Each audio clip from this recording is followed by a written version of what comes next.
Hello, Peter checking in again, and we're on day 11 of our meditation series. And the theme of today is how meditation can be exciting. What? I thought you said it was boring. Yes, how it can be exciting. Discovering what your mind can actually do.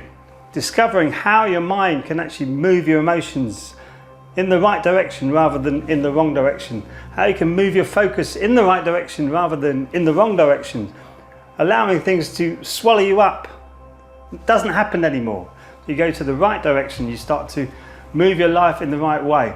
And to me, that's really exciting, because you go, wow, you can look back at your past experiences and where you've been stuck in ruts, and you can look back at it and go, wow, I overcome that pretty well. Give yourself a tap on the back for that. It's a really exciting thing to do. Your personal growth is incredible.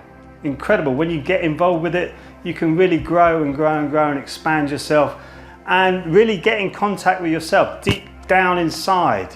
You find that love, that empathy, that compassion right in the heart of you. And it's an amazing journey, and there's nothing boring about it at all. It's actually really exciting when you start to unpeel the onion, as Dr. Bark says, from Bark Flower Remedies. You unpeel the onion to get to the diamond inside. So if you haven't tried it, there's a 5 meditation and mindfulness techniques video underneath, underneath this video.